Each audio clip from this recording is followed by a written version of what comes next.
criterios y herramientas de investigación en una auditoría forense. Así es como se llama. Básicamente, en los temas de agenda tenemos dos cositas. Primero tenemos los criterios y segundo tenemos las herramientas, ¿no? Criterios y herramientas. Entonces, vamos con el primero, vamos con los criterios, ¿no? 10 criterios y con las herramientas que he establecido 4 herramientas. 4 grandes herramientas. Probablemente haya más, ¿eh? Pero les he querido recomendar 4 para estar enfocados y para que el tiempo nos rinda bien. Bueno, entonces vamos a hablar de los criterios. Los criterios son como una especie de guías. También le podríamos haber llamado lineamientos, también le podríamos haber llamado principios, ¿no? O marco de referencia, si lo queremos para una auditoría forense. Entonces, ¿qué es una auditoría forense? Esa podría ser la primera pregunta, ¿no? A ver, yo lo voy a definir en términos sencillos, ¿no? Pero una auditoría es, en pocas palabras, una verificación. Una auditoría es una verificación, en pocas palabras, ¿no? Entonces, cuando llegue el auditor, llega a verificar. Eso es. Y forense, ¿y de dónde viene el término forense? Forense es un término que está dirigido o está enfocado en aquellas auditorías que se hacen con posterioridad a algún suceso. Un fraude, un robo, un ataque cibernético, en fin, ¿okay? Un suceso ocurrido. Entonces, por eso se llama auditoría forense. El típico caso de auditoría forense es, digamos, el de las investigaciones de accidentes aéreos, ¿no? A mí me gusta mucho aprender sobre accidentes aéreos, entonces, como ustedes saben, todas las investigaciones que se hacen, y es obligatorio, porque es una industria regulada, hacer un análisis forense o una auditoría forense después de que hubo un suceso, ¿okay? O un accidente aéreo. Y como ustedes saben, hay una, digamos, una herramienta importante que es la famosa caja negra, ¿no? La caja negra del avión, que es donde está registrado todo. Entonces vamos a usar ese ejemplo de la caja negra para ver cómo podemos llevar nosotros esa idea para cuando tenemos que hacer auditoría forense. Ahora bien, debo decirles que la auditoría forense no solamente es de los auditores. Probablemente aquí en esta sala, en este grupo, hay muchas personas que no son auditores, ¿no? De hecho, yo no soy auditor, ¿no? Pero he aprendido mucho de auditoría. Trabajé como director de supervisión y fiscalización de un regulador durante un año y ahí aprendí mucho, ¿no? En el sector público se aprende mucho. Entonces, pero no soy auditor de carrera, ¿no? Pero hacer auditoría nos sirve también para los que no somos auditores. De hecho, si la auditoría se puede definir en una sola palabra como verificación, tenemos que verificar, ¿no? Lo que sí soy es escéptico. No sé, señores, eso está en mi naturaleza. Y yo creo que aquí en esta sala hay muchos, ¿no? Yo suelo conectar mucho con gente que es así escéptica, ¿no? Hacemos buena química, buena conexión, buena comunicación con gente que es escéptica, ¿no? Eh, entonces, bueno. Entonces, volviendo al tema de la auditoría. La auditoría, si es una verificación, todas las necesitamos hacer. Y la auditoría forense no es nada más que esa verificación de lo que sucedió y si eso se ajustó o no a lo que debía ser. Y cuando digo debía ser, estoy hablando de compliance.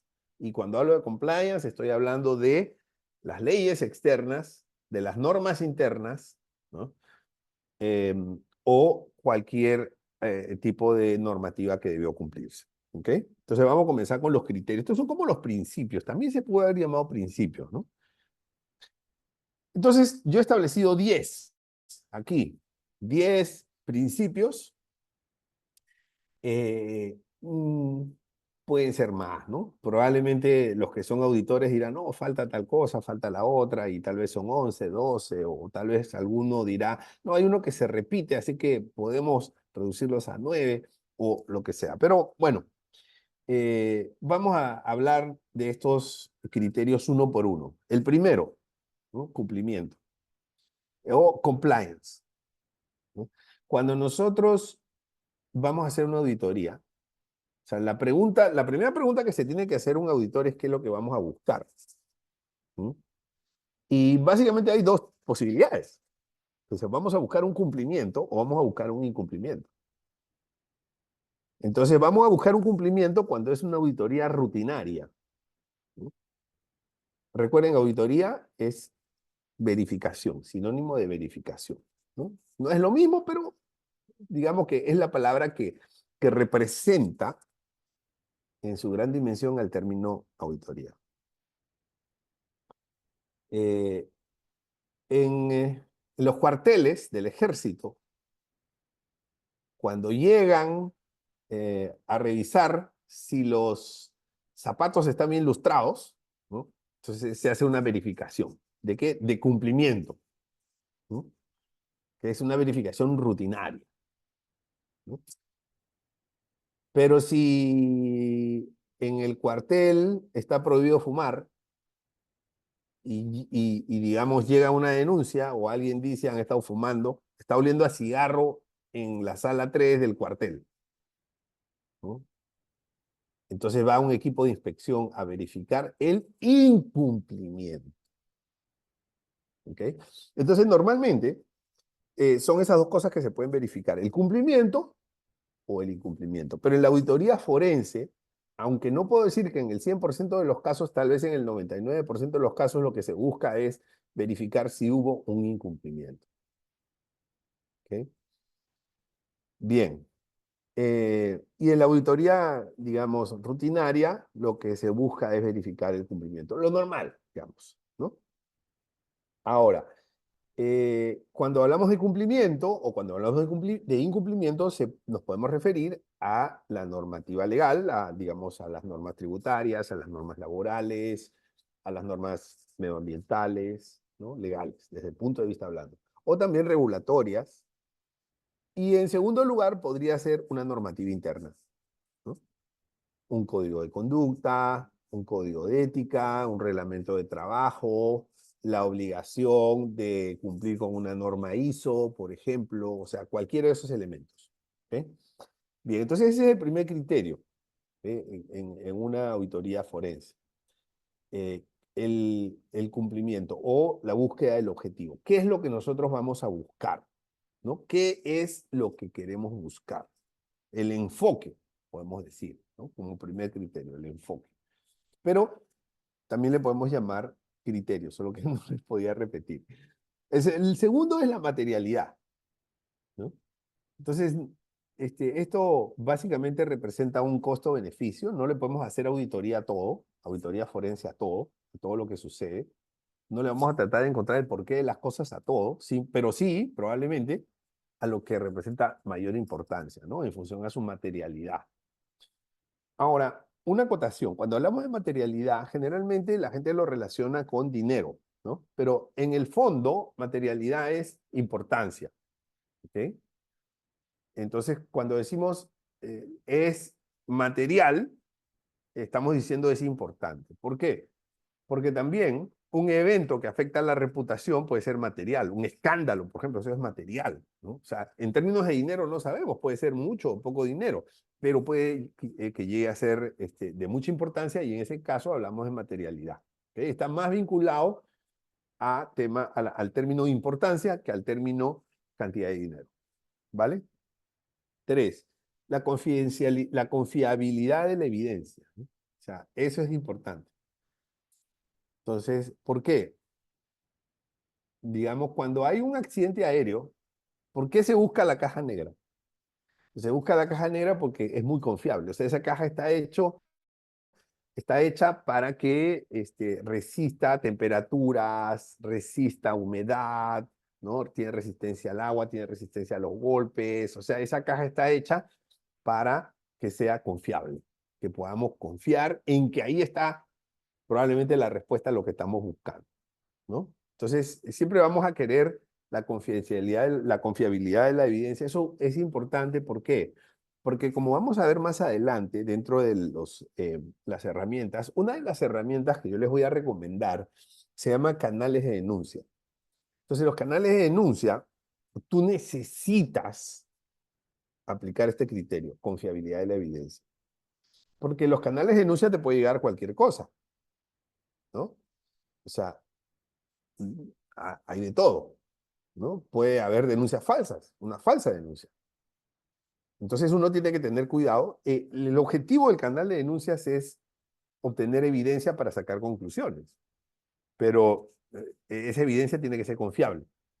Si la evidencia no es confiable, entonces probablemente no vamos a poder, digamos, ser muy concluyentes con los resultados de la auditoría forense.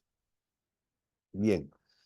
El cuarto es la objetividad y la imparcialidad, ¿no? Este es un tema delicado, pero tengo que decirlo. O sea, si tú vas a hacer una auditoría forense, no puedes recibir presiones. No puedes recibir llamadas, ¿no? Que, mira, que yo pienso que no es necesario que hagan el paso 3 de la auditoría. No puedes recibir esas llamadas. Tienes que ser objetivo. Y la objetividad implica aislar influencias, ¿no? Más adelante vamos a ver también que uno de los criterios es la confidencialidad. Entonces no se lo puedes comentar, por ejemplo, a tu pareja en la casa. Estoy trabajando en esto. ¿Por qué? Porque, eh,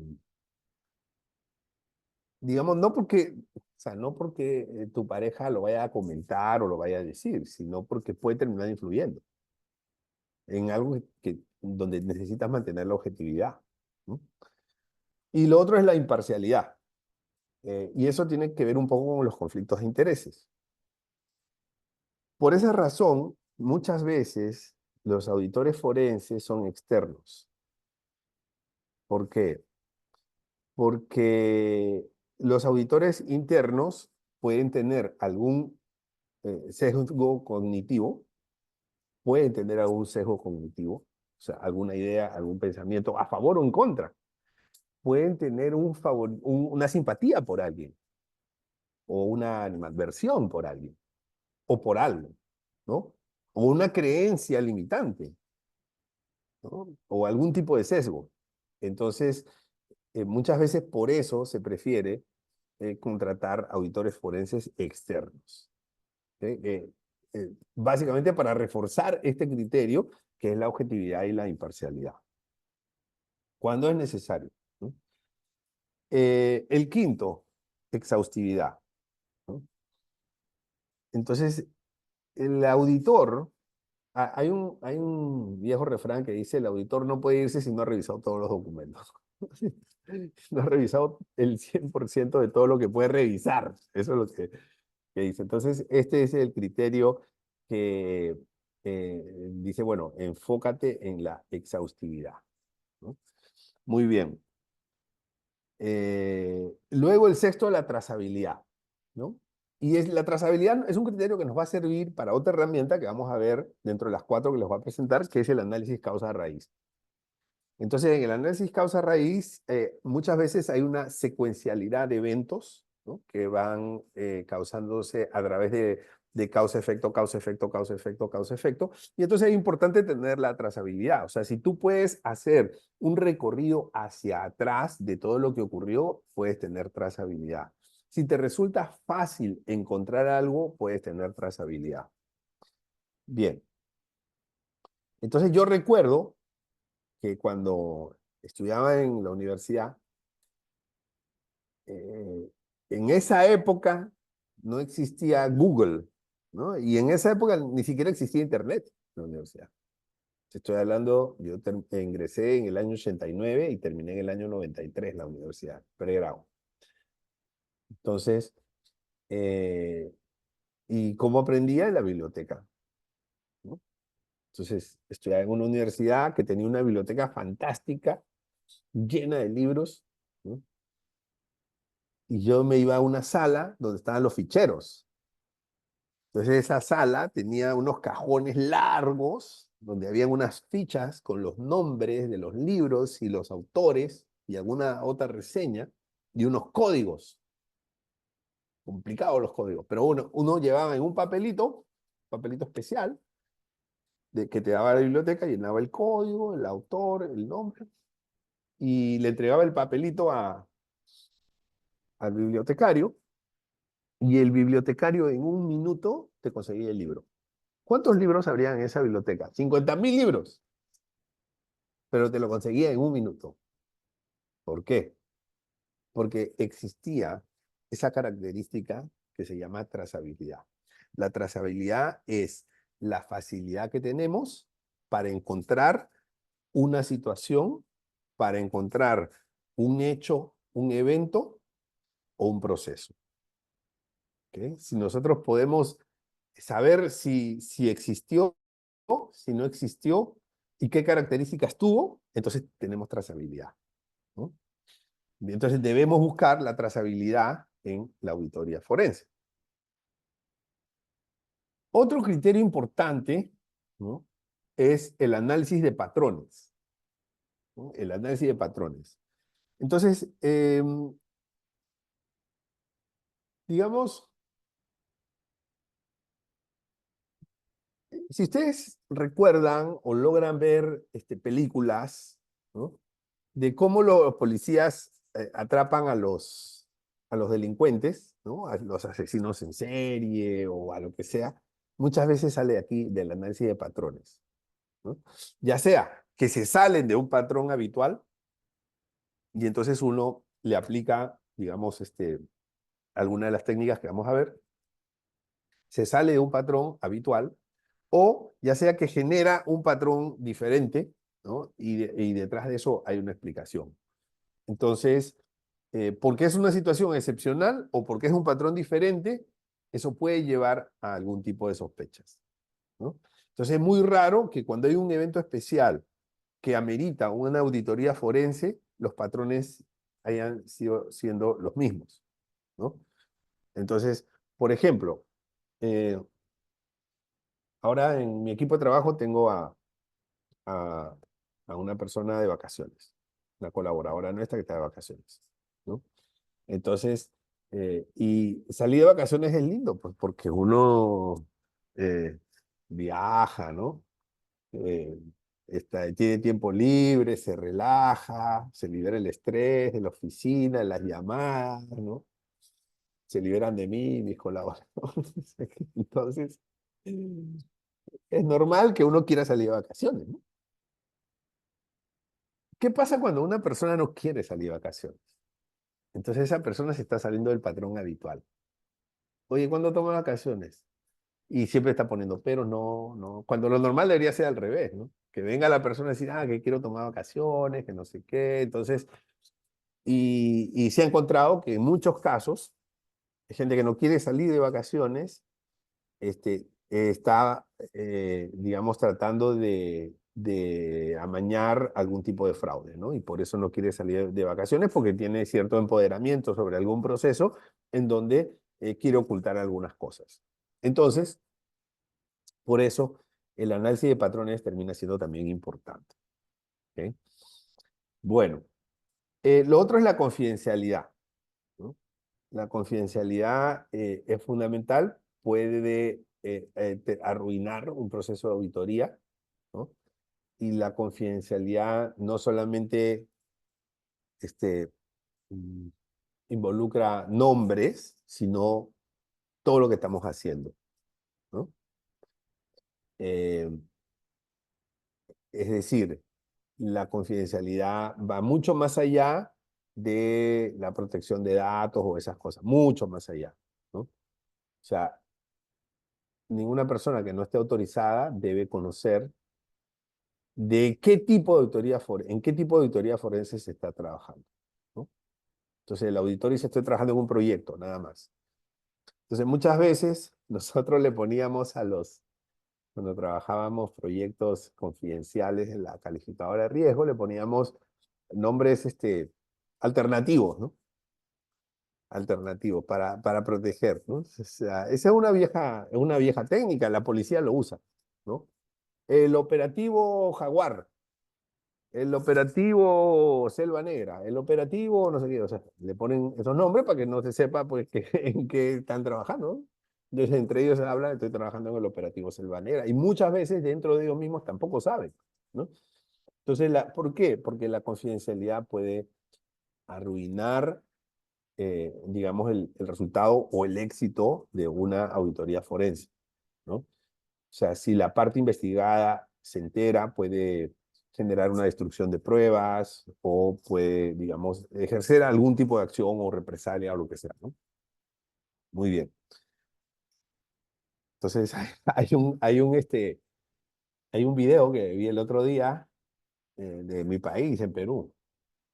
Iban a atrapar a una persona, iban a detener a una persona por un delito, eh, y era una chica la que iban a detener.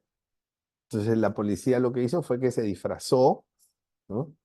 Eh, de muñequitos, otro que entregaba un delivery, llevando unas rosas, ¿no? Venimos a traerle unas rosas, a cantarle serenata, y la chica canta todo, y en eso la misma policía que estaba disfrazada de muñequitos y todo eso va, la rincona y la arrestan, ¿no? Entonces, más o menos esa es la idea, ¿no? O sea, imagínate si va la policía con su uniforme de policía y le toca la puerta, entonces la persona va a ver, uy, es la policía y sale por el otro lado, ¿no? Entonces, cuando yo les digo que digamos, el no tener cuidado con la confidencialidad puede afectar el éxito de la auditoría forense, pues parece obvio, pero realmente hay que tener mucho cuidado con eso, ¿no? Bien, luego tenemos la efectividad de los controles, ¿no? O sea, digamos, un auditor forense debe revisar, primero, si existieron controles, ¿no? Y siempre la pregunta que se hace en un auditor forense es ¿por qué? ¿No? No existieron controles, entonces el auditor forense se va preguntando ¿por qué? ¿No? ¿Quién es el responsable de los controles? ¿Y por qué no había controles? ¿No? Entonces, y empieza ya a generar su árbol de posibilidades. Ahora, sí habían controles. Ajá. ¿Y por qué no funcionaron? O sea, hubo un caso aquí en Panamá en donde eh, en una sucursal de un banco llegaron a trabajar todos los funcionarios, los ejecutivos, llegaron a trabajar el día lunes temprano y no había dinero en la bóveda, en la caja fuerte, ¿no? Se habían llevado el dinero. Entonces, ahí uno dice, pero esto tiene que tener una alarma. ¿Por qué no sonó la alarma? Porque normalmente tiene una alarma, esa alarma normalmente está conectada con la policía, ¿no? Entonces, ¿y por qué no? ¿Y cómo es que después se dieron cuenta que se habían metido, ¿no? El fin de semana, pues, digamos, ¿cómo se metieron sin que suene la alarma? ¿No? ¿Por qué no funcionaron los controles? Y el auditor, a medida en que va trabajando, va desarrollando hipótesis, hipótesis, hipótesis, hipótesis, ¿no? Porque el escepticismo es para los dos lados. O sea, el escepticismo es este, mm, no confío en que tenía que ocurrir lo que resultaba más probable si no tengo una evidencia, y para el otro lado también, ¿no? Bien. Entonces, y finalmente, la sustentabilidad de las conclusiones. Eso es muy importante. Eh, ¿Por qué? ¿Por qué se llama esto auditoría forense? ¿De dónde viene el nombre forense? Ustedes me dirán, no, eso es que viene de los médicos forenses, ¿no? Los médicos forenses que son los que examinan, pues, los cadáveres, ¿no? Eh, y, y bueno, sí es verdad, pero ¿de dónde viene el término forense? Porque los médicos también hacen un análisis forense, pero ¿de dónde viene? El análisis forense, ¿de dónde viene ese término? Viene de foro. Y eso se relaciona mucho con el foro romano, ¿no? Entonces, el foro romano era, digamos, un conjunto de lugares en donde iban las personas a compartir sus conocimientos, iban a también a solicitar justicia, porque, digamos, los sabios y los ilustrados de esa época podían dictar justicia, ¿no? Y había que explicarles, ¿no? Había que hacer una sustentación. Mire, aquí pasó esto y pasó lo otro y necesitamos justicia por esto, por lo otro, ¿no? Entonces, eh, y se relaciona mucho con eso, ¿no? Con la presentación de evidencias, porque era como un juicio, digamos, eh, particular. Entonces, de ahí es donde viene el término forense. O sea, aquí la parte clave son las evidencias y la sustentación que uno tiene que hacer. Entonces, esa sustentación tiene que estar bien preparada, ¿no? Tiene que ser muy creíble, ¿no? Y tiene que estar acompañada, por supuesto, de las evidencias. Y ahí es donde el punto 3 de la confiabilidad de la evidencia resulta importante. Bueno, estos son los criterios, ¿ok?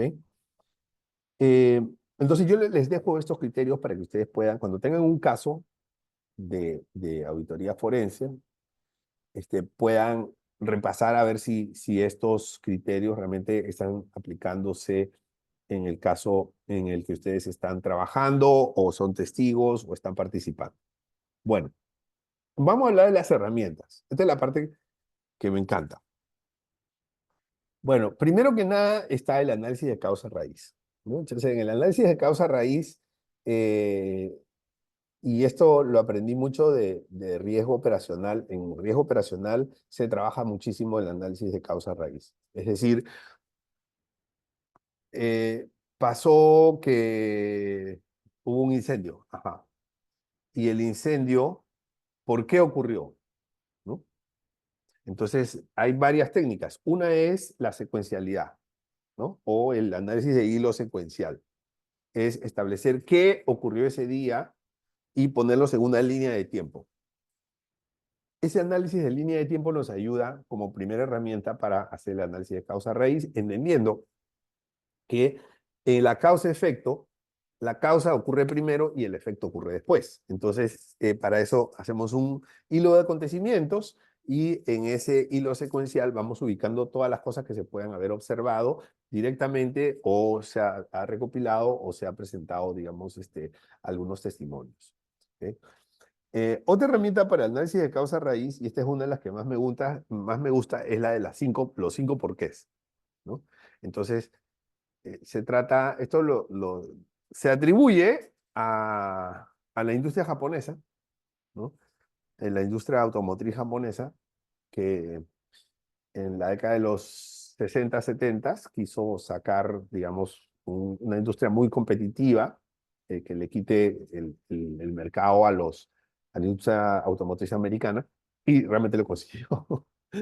Entonces, lo que no sabía que después a ellos el mercado se los iban a quitar la industria coreana, ¿no? Pero bueno, entonces, y ahora está creciendo muy fuerte la industria china. Entonces, bueno, el punto es que eh, incluso se atribuye específicamente dentro de Toyota, ¿no? Se dice que ahí fue donde se inventó lo de los 5 porqués. Eh, ¿Por qué hubo el incendio? Porque alguien puso una colilla de cigarro. ¿Y por qué alguien puso una colilla de cigarro? Uno dice, ¿dónde están los controles? Porque no había prohibición, ¿no? Y porque cualquier persona puede venir digamos, a fumar aquí en este salón, ¿no? ¿Y por qué no hay prohibición? ¿Qué reglas se ponen? ¿No? Entonces, bueno, o sea, no hay regla. ¿Y por qué no hay reglas? Porque no hay un responsable, ¿no? Y entonces uno empieza a retroceder, a retroceder, a retroceder y al final logra identificar qué es lo que puede hacer para que no vuelva a ocurrir. ¿Okay? Esa es la de los 5 porqués. Esa me gusta mucho. Bien, entonces en el análisis de causa raíz lo que se busca es irnos hacia lo que ha originado algún evento subsecuente, porque normalmente hay una cadena de acontecimientos. ¿Okay? Antes del incendio hubo una chispa, antes de la chispa hubo una irresponsabilidad, antes de la irresponsabilidad hubo una normativa inexistente y así sucesivamente vamos regresando. Bueno, otra herramienta que me gusta mucho son los canales de denuncia. O sea, los canales de denuncia, me encantan los canales de denuncia, pero los canales de denuncia tienen que funcionar bien. Si no, mejor no los pongan porque van a gastar dinero y van a invertir tiempo, esfuerzo, energía y puede hacer que se pierda credibilidad si no funcionan bien los canales de denuncia. Entonces, ¿qué tiene que pasar para que funcionen bien los canales de denuncia? Bueno, primero, eh, tiene que ser anónimo. Solamente debería ser nominativo si la persona que está haciendo la denuncia así lo quiere. O sea, si yo voy a hacer una denuncia y yo quiero que se sepa mi nombre, ¿no? Si es voluntariamente, digamos, solicitado, en ese caso sí. Pero normalmente debería tener la posibilidad de que sea anónimo. ¿Para qué? Para proteger la confidencialidad. ¿Por qué? Porque si los que hacen la investigación o quien sea logra saber quién denunció, pueden haber represalias, venganzas, una serie de cosas. Entonces, como existen temores naturales a los, digamos, efectos adversos o colaterales, entonces la gente prefiere no denunciar. Esos son los canales de denuncia. Tres. Tres. Bueno, perdón. Primero, tiene que haber confidencialidad. Segundo, tiene que haber una buena capacidad de investigación. ¿Por qué? Porque si la gente denuncia, pero no pasa nada y no hay buena capacidad de investigación y la gente se demora, o digamos, la unidad de investigación se demora 8 meses en investigar algo que pueden hacer en una semana, se pierde confianza. Y los canales de denuncia se apoyan, se basan en la confianza. O sea, funcionan cuando hay confianza, si no, no. Y lo tercero que tiene que tener los canales de denuncia, aparte de la investigación, es una buena capacidad resolutiva, ¿no? Es decir, que se conozcan las sanciones en caso haya habido sanción. O sea, el resultado de la investigación tiene que conocerse, porque si no, no va a haber confianza. O sea, el resultado de la sanción no puede ser confidencial. Eso es lo que les quiero decir. El denunciante, sí, por defecto tiene que ser confidencial, salvo lo contrario. Y el canal de denuncia, la cuarta característica que tiene que tener el canal de denuncia es que tiene que tener la posibilidad de recibir evidencias. O sea, un canal de denuncia donde cualquiera denuncia y dice, por si acaso fulano de tal está recibiendo sobornos y corta. Ese no es un buen canal de denuncia. O sea, el canal de denuncias tiene que mantener una interacción mínima, ¿no? Y decirle, señor, ¿usted quiere hacer una denuncia? Sí, aunque sea un chatbot, ¿no? Usted quiere hacer una denuncia, quiere hacer una denuncia, ¿no? Bien. ¿Usted tiene pruebas que quisiera adjuntar o presentar en otro momento? Si no. Entonces, si la persona no tiene pruebas, está bien, le corresponderá al auditor investigar. Pero no puede, el canal de denuncias no puede dejar de preguntar, porque de repente la persona tiene todas las pruebas y le puede ahorrar muchísimo trabajo al auditor. ¿Ok? Entonces, el canal de denuncia tiene que tener la posibilidad abierta a que si el denunciante quiere y puede y tiene, presente la evidencia, ¿no? Si quiere, puede y tiene. Entonces, ese es el canal de denuncias, ¿no? La otra herramienta son las entrevistas, ¿no? Y en las entrevistas, como les decía, lo clave ahí es, bueno, primero, eh, primero, eh, tratar de, o sea, si vamos a entrevistar al sospechoso, o sea, tratar de buscar una contradicción, o sea, no con una manipulación cualquiera, ¿no? Sino más bien a través del cruce de información, ¿no? Entonces, si la persona llega a una contradicción, va a ser mucho más fácil que logre una confesión. En las entrevistas también, lo que se busca es, digamos, lo que se llama la colaboración eficaz, ¿no? Entonces, y esto puede ser discutible, pero es un costo-beneficio para el que está haciendo la investigación, ¿no? Ok, bueno, dinos todo lo que sabes y vamos a considerar eso. Si tú nos dices todo lo que sabes, vamos a considerar eso en, digamos, en el efecto contrario, como lo hacen los fiscales, ¿no? Más o menos algo así. Entonces, ¿por qué? Porque investigar tiene un costo. O sea, la investigación no es gratuita. Y no existe auditoría forense efectiva si no se hace investigación. Entonces, ese es otro tema en las entrevistas, ¿no? Ahora, hay algunas técnicas que son un poco, digamos, no son las más honestas, ¿no? Que es entrevistan a dos personas que están en un supuesto, digamos, eh, una supuesta trama de complicidad, las entrevistan y sin que una haya confesado, le dicen a la otra, ya tu compañero confesó. Entonces, eso no es honesto, no es honesto hacerlo, pero sé que se hace. Incluso en algunos departamentos policiales están autorizados a hacer eso, ¿no? Bueno, y el cuarto son los softwares, ¿no? Hay softwares que te permiten, hay de diversos tipos. Hay softwares que te permiten recuperar información. Toda la información, información que se ha borrado, ¿no? Eh, información que se envió y que ya no está, o sea, software de recuperación, ¿no? De información, ese es uno. Hay otros software que son socioanalíticos, ¿no? Entonces, los softwares socioanalíticos son bien potentes porque te permite conectar qué personas de la organización se conocen. O sea, cuando ellos se conocen es fuera de la organización, porque tienen algún tipo de conexión a través de sus teléfonos celulares, ¿no? O a través de sus redes sociales, porque estos softwares analíticos, socioanalíticos, eh, obviamente necesitan ser alimentados por la base de datos de la organización, pero te permite, son muy potentes y te permite saber, digamos, unir cabos, ¿no? Y establecer algunas hipótesis. Por lo menos te dice qué personas han mantenido o tienen probabilidad de haber mantenido contacto porque son amistades fuera de lo laboral, ¿no? A través de las herramientas que usan son los IPs de los celulares y las redes sociales, ¿no?